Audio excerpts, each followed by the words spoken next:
네, 반갑습니다. 강승주의 급등 타이밍입니다. 우리 급등 타이밍은 대한민국 개인 투자자 분들께서 증시 현 시점에서 반드시 아셔야 되는 정보들과 그 수혜주 종목들에 대해서 말씀드리고 있습니다. 오늘 또 급등 타이밍 시청해 주셔서 감사드리고요. 영상 시청하시기 전에 좋아요와 댓글 먼저 부탁드립니다. 구독 버튼 아직 안 누르신 분들 구독 버튼도 부탁드리도록 할게요. 오늘 영상도 바로 진행해 보도록 하겠습니다. 최근 연휴 이후로 코스닥 증시 급등과 함께 2차 전지의 급반등이 나타나고 있습니다. 아무래도 최근 한 달 동안에 2차 전지 관련주들이 좀 많이 빠지고 있었죠. 아무래도 지금 현재 정부에서 그리고 여당에서 추진을 하고 있는 이 코스닥 활성화 정책에 있어서 코스닥 주요 업종인 이 2차 전지 쪽에 주가 부양 기대감이 커지고 있는 것으로 보고 있습니다. 최근 들어서 연기금까지 투입을 해 가지고 코스닥을 부양시키겠다라고 하는 게 인제 정부 여당의 입장이겠는데요. 최근 연기금 매수세가 급증을 하고 있는 2차 전지 주요 종목들 투자 포인트와 함께 말씀드릴 수 있도록 하겠습니다. 영상 바로 진행해 보도록 할게요. 원래 이 유럽 시장이 우리나라 배터리 기업들의 주력 무대였습니다. 사실 이제 유럽 쪽에서 점유율이 우리나라가 70% 이상까지 급증을 하게 됐었는데 최근 같은 경우는 이제 점유율이 급락 나오게 되면서 중국에게 1 위를 내줬죠. 원래 인제 전체 기업 중에서 점유율 1위 같은 경우도 우리나라 인제 LG 에너지 솔루션이었죠. LG 에너지 솔루션이 이제 아니라 CATL 중국 CATL로 바뀌었습니다. 그리고 이제 합산 점유율로도 배터리 3 사보다 중국의 배터리 기업들이 더 점유율이 높게 나오는 형국입니다. 지금 현재 그런 시점에서 유럽 배터리 시장을 뒤흔들 수가 있는 주요 모멘텀이 나타나게 되는데 내년 그러니까 2027 년에 유럽 연합의 배터리법의 주요 법안들이 시행이 되게 됩니다. 지금 실제 시행 같은 경우는 2024 년부터인데 아무래도 갑자기 막 배터리 기업이나 전기차 기업들에게 "너네 이거 지켜라."라고 엄청나게 강력한 그런 법안을 시행을 할 수는 없는 거 아니겠습니까? 그러니까 2024년 같은 경우 사실상 시행만 시작을 하게 됐었던 건데 지금부터 이제 강력한 법안들이 실제 시행이 되게 된다라고 보시면 될 것 같아요. 그래서 일정 수준의 탄소 배출이라고 하든가 아니면 인제 리사이클링 의무 비율이라고 하든가 이런 것들이 인제 지키지 않는다라고 하면은 '유럽 시장에서 판매가 어렵게 된다.'라고 이제 보실 수가 있겠습니다. 특히나 우리에게 좀 중요하게 살펴봐야 되는 게 이 폐배터리 리사이클링에 대한 의무 비율입니다. 지금 그러니까 리사이클링을 통해서 재활용이 된 원자재 그러니까 2차 전지의 원자재 주요 원자재들이 리튬, 니켈, 코발트, 망간, 뭐 알루미늄 이런 것들 아니겠습니까? 앞으로 이런 배터리를 제조할 때 이 리사이클링 비율이 중요하게 된다. 특히나 현재 우리에게 중요한 거는 중국 배터리 그러니까 LFP 배터리 같은 경우는 생산 비용이 작죠. 왜냐고 하면은 리튬을 제외하게 된다라고 했을 때 뭐 철이나 인산 같은 경우는 지금 뭐 철강산업 몇십 년 동안 지금 성장을 하는 과정에 있어서 주요 원자재고 굉장히 많이 개발이 되었고 그러니까 전 세계에 지금 공급량이 엄청 많습니다. 그러니까 가격 자체가 좀 낮아요. 리튬 같은 경우도 그렇게 막 많이 들어가는 게 아니고요. 그렇다 보니까 이게 재활용을 하는 비용이 경제성이 정말 안 나오거든요. 그러니까 중국 배터리가 경제성이 급감을 하다 보니까 굳이 돈을 안 대는 리사이클링 비용을 감내를 해야 되겠죠. 그럼 자연적으로 중국 배터리의 가격이 생산 비용이 올라갈 수밖에 없어요.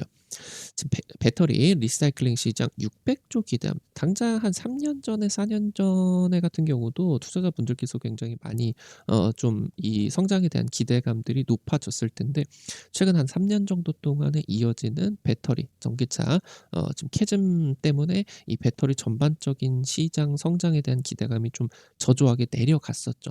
근데 지금 현재 그런 과정에서 이 주요 지금 배터리 법안의 시행에 따라 가지고 20배 이상 지금보다 20배 이상의 성장이 기대가 되고 있다. 체크하실 수가 있겠습니다. 유럽 배터리 시장에서 국내 배터리 기업들의 부활이 다시 기대가 되고 있겠습니다. 유럽 시장은 원래 K배터리의 핵심 무대였습니다. 2021년 유럽 시장 점유율 K배터리 합산 70%가 넘어갔었는데 2015년 작년 30%대까지 거의 반토막 가까이 났습니다. 지금 현재 개별 기업이라고 하던가 나라별 합산 점유율에서도 모두 중국에게 1 위를 내준 그런 상황이고요.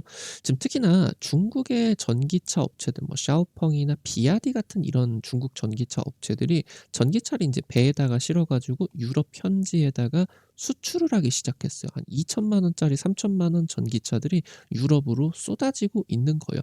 그리고 뭐 폭스바겐 같은 이런 유럽의 완성차 기업들이 중국에다가 원래 이 생산 기지를 많이 지어 놨었는데 지금 중국에 방금 말씀드렸던 현지 업체들이 급성장을 하다 보니까 이 공장을 놀리게 됐죠. 그러니까 유럽의 완성차 기업들 같은 경우도 중국 공장에서 중국 배터리를 받아서 중국 노동자들 통해서 싼 가격에 여기서 전기차를 만들어서 유럽에다가 역수출을 해 버리고 있겠죠. 그러니까 지금 현재 유럽에다가 팔리고 있는 대부분의 전기차는 지금 중국 배터리가 탑재가 되게 되어 버리는 그런 이제 상황으로 보실 수가 있겠습니다. 지금 그러는 가운데 유럽연합이 이제 2014 년부터 해 가지고 지속 가능한 배터리법을 시행을 하고 있습니다. 그러니까 이 지속 가능한 배터리법이 뭐냐? 계속 이 지구를 갉아먹어 가지고 지속 불가능한 화석 연료만 쓰게 된다라고 했을 때 빠르면은 십수년 내에 우리의 후손들이 맑은 공기를 마시고 더 이상 이 지구에서 존속할 수가 없다. 그러니까 지금 아무래도 유럽 같은 경우는 이 환경 법안에 대해 가지고 환경 규제에 대해 가지고 가장 지금 진보적으로 나서고 있는 상황이죠. 지금 이 지속 가능한 배터리법 같은 경우는 뭐냐? 배터리 설계부터 해 가지고 생산, 폐기, 재활용 이 전주기에서 탄소 배출이 어떻게 나오느냐 규제를 하겠다라고 하는 거예요. 그러니까 지금 이제 뭐 미국 빅테크만 생각을 하게 된다라고 하더라도 사실 미국 빅테크들이 탄소 배출을 데이터 센터를 통해서만 진행을 하고 있겠죠. 심지어 그 탄소 배출까지도 감안을 해 가지고 빅데이터의 그 서비스에다가 탄소세를 물리겠다라고 하는 게 유럽 연합이에요. 배터리 쪽 같은 경우 지금 현재 전주기에 대해서 탄소 배출이 규제가 들어가게 되겠죠.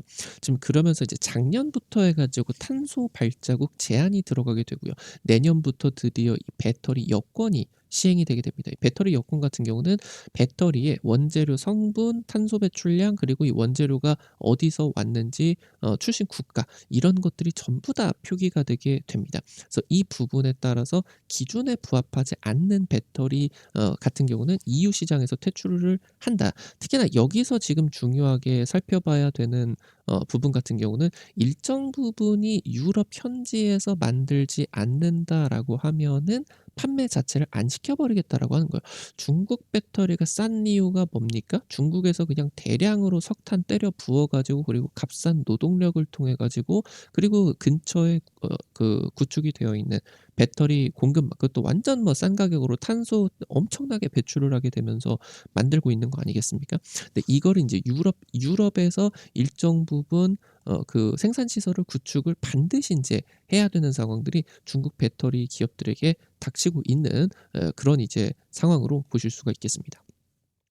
지금 심지어 인제 2031 년부터는 더 강력한 조치 폐배터리 리사이클링 최소 비율 의무화가 진행이 되게 되죠.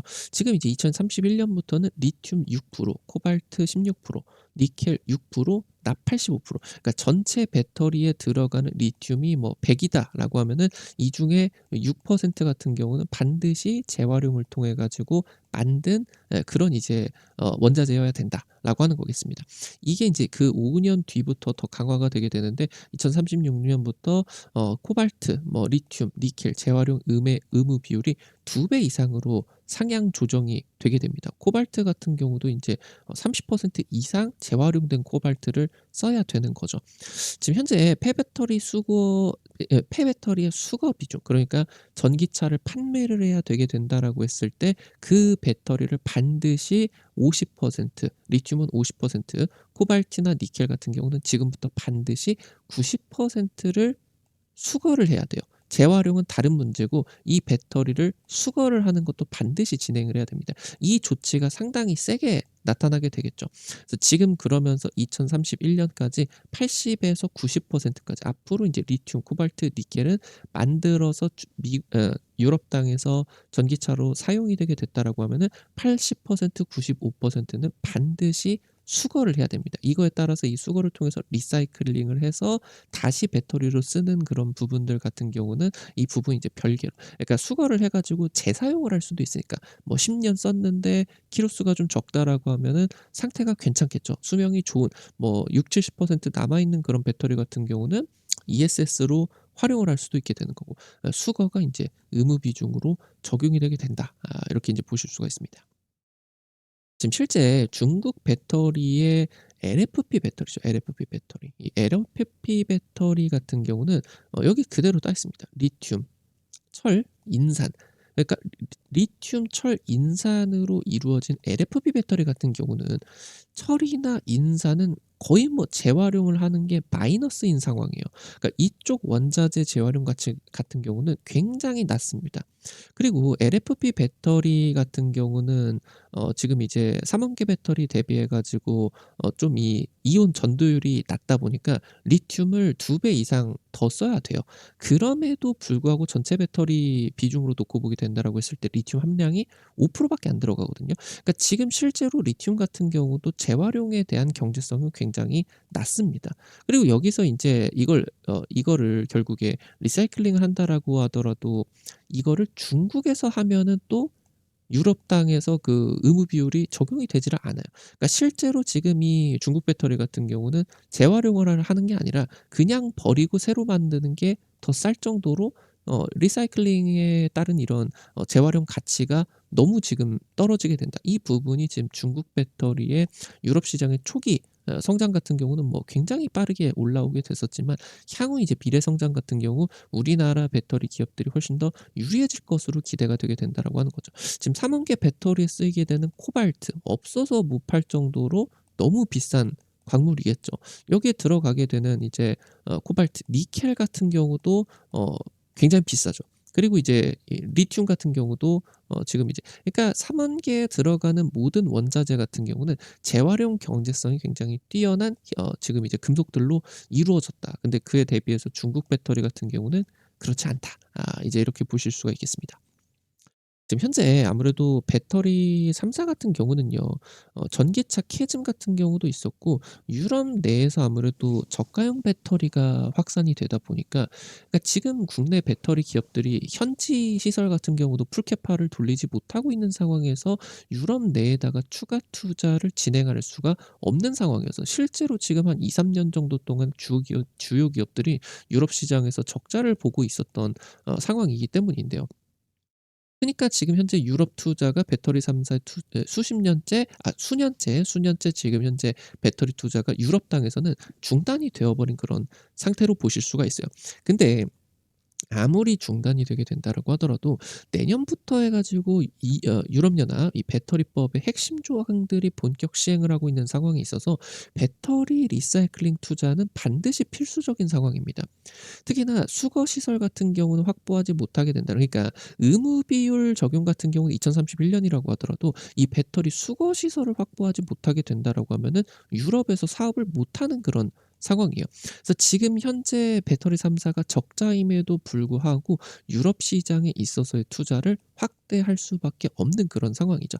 지금 현재 배터리 소부장 기업들 같은 경우도 전기차 캐즘은 뒤로 하고 캐즘이 있기 전에도 2020년, 2021년 당시 같은 경우도 아무리 뭐 IRA 법안으로 미국 정부가 대규모 돈을 벌어준다, 보조금으로 지급을 해준다라고 하겠지만 사실 차기 대통령으로 트럼프가 유력한 상황이었어요. 근데 트럼프 같은 경우는 전기차 이거 다 그린 스캠이다, 사기다, 이거 보조금 다 끊어 버려야 된다." 이렇게 이제 주장을 하고 실제 당선되니까 실제로 다 끊어 버렸죠. 미국 전기차 시장이 역성장을 해 버렸습니다. 그러니까 이럴 정도의 지금 불안한 상황이었다 보니까 캐즘이 있기 전부터도 전기차가 굉장히 미국 땅에서 잘 팔리고 배터리 같은 경우도 막 학작 투자가 뭐 수십 조씩 연달아서 터져 나오고 있는데도 실제 배터리 3 사의 미국 땅 투자 같은 경우는 굉장히 제한적으로 진행이 되었단 말이죠. 그러니까 실제로 배터리 소부장 같은 경우는 이 보릿고개를 기다린 지 상당히 오래됐어요. 4-5년 동안에 지금 죽자 살자 진행이 되고 있었다 보니까 실적이 꽤나 망가진 기업들이 많죠. 그에 따라서 주가 같은 경우도 바닥을 치고 있다가 최근 이제 로봇 배터리 기대감에 따라서 그리고 이제 어 코스닥 정부의 활성화 정책 기대감에 따라서 이제서야 바닥에서 조금 올라오고 있는 그런 상황이 있죠. 그래서 현재 지금 이렇게 증시가 많이 올라가 버린 상황에서 투자 메리트가 굉장히 높게 나타나고 있는 그런 이제 상황으로 보실 수가 있겠습니다. 글로벌 리사이클링 시장이 2050 년까지 600조 시장으로 급성장을 하게 됩니다. 현재 200억 달러 수준이다 보니까 지금보다 20배 이상으로 성장이 전망이 되고 있겠죠. 지금 배터리 업계 같은 경우는 리사이클링을 통해서 배터리 제조 비용이 올라가게 됩니다. 그래서 단가가 판매 단가가 올라가게 될 거고 수익성 같은 경우도 향상이 기대가 되고 있습니다. 지금 그러는 상황에서 2017년, 2019년 이때가 이제 테슬라가 급부상을 하게 되면서 연간 이제 전기차 판매량 10만 대, 뭐 수십만 대 이렇게 뚫어버리던 시대였었죠. 이때가 이제 전기차 보급 원년 1세대였다라고 이제 보시면 되는데 이 아무래도 배터리 교체 주기가 한 7년에서 10년 정도죠.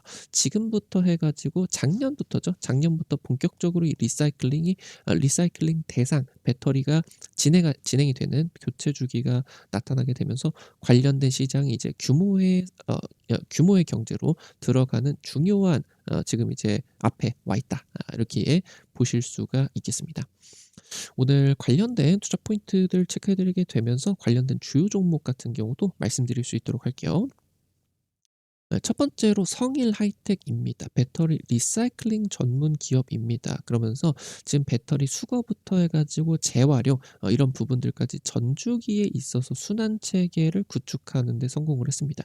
세계 최고 수준 95% 대량 회수율을 지금 확보를 하는 데 성공을 하게 되었고요. 유럽, 북미 쪽에 현지 리사이클링 시설 같은 경우도 보유를 하고 있습니다. 지금 이 부분 때문에 성일 하이텍이 지금 국내 주요 기업들 그리고 이제 글로벌 주요 전기차 기업들과의 협력 기대감이 높아지고 있는 이유예요. 유럽에서 배터리 수거 시설이 있어야 앞으로 인제 판매 가능성이 있기 때문에 이쪽으로 인제 수주 비용이 급증을 하게 될 것으로 기대가 되고 있습니다.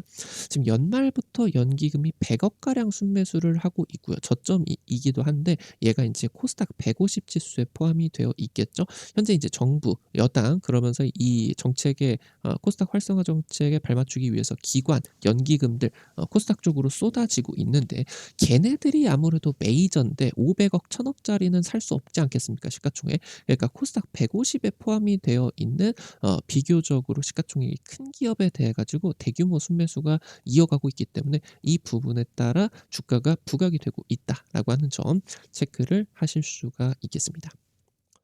마지막으로 여러분 원준입니다. 2차 전지 열처리 일명 소성로 장비 전문 기업이에요.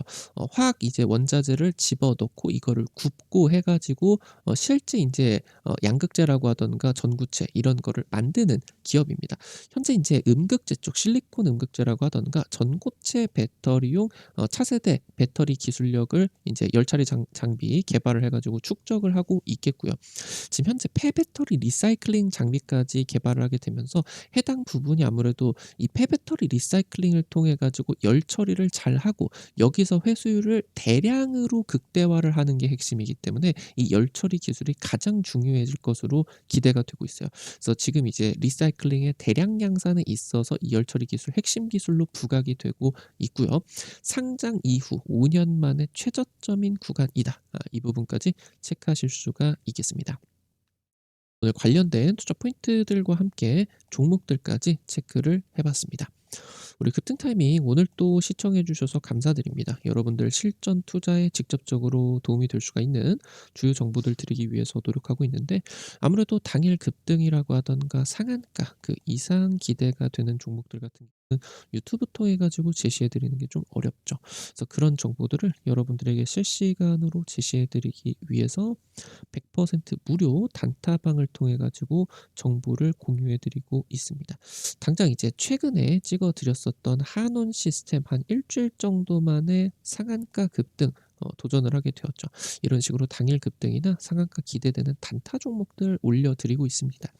많은 금액 찍으려고 하지 마시고 단타니까 지금 이제 한 100만 원 정도에서 200만 원 정도만 투자를 하셔서 아침에 한 5만 원에서 10만 원 벌어 가 본다. 이런 느낌으로 접근을 하시면 재밌게 단타 참여하실 수가 있을 것 같습니다. 어떻게 급등 타이밍 단타방 이용하실 수가 있는지 바로 말씀드릴 수 있도록 할게요. 여러분들 시청하고 계시는 유튜브를 아래로 조금만 내려 보시면은 설명 쪽에 이렇게 링크 올려 놨습니다. 실시간 무료 텔레그램방 입장이라고 올려 놨는데요. 이거 이제 링크 누르시면은 무료 설치부터 입장까지 전부 가능하시니까 놓치지 마시고 꼭 이용을 해 보시면은 좋을 것 같습니다. 우리 급등 타이밍 오늘 또 시청해 주셔서 감사드립니다. 오늘 영상도 도움이 되셨다라고 하시는 분들 영상 나가시기 전에 좋아요와 댓글 남겨주시는 거 잊지 마시고 꼭 부탁드리도록 할게요. 여러분들이 남겨주시는 좋아요, 댓글 하나하나가 급등 타이밍에게 정말 큰 도움 됩니다. 다시 한번 부탁드리고요. 구독 버튼 아직 안 누르신 분들 구독 버튼 누르시면은 급등 타이밍의 최신 주식 정보들 누구보다 빠르게 확인하실 수가 있게 됩니다. 오늘 또 영상 시청해 주셔서 감사드리겠고요. 지금까지 급등 타이밍이었습니다. 감사합니다.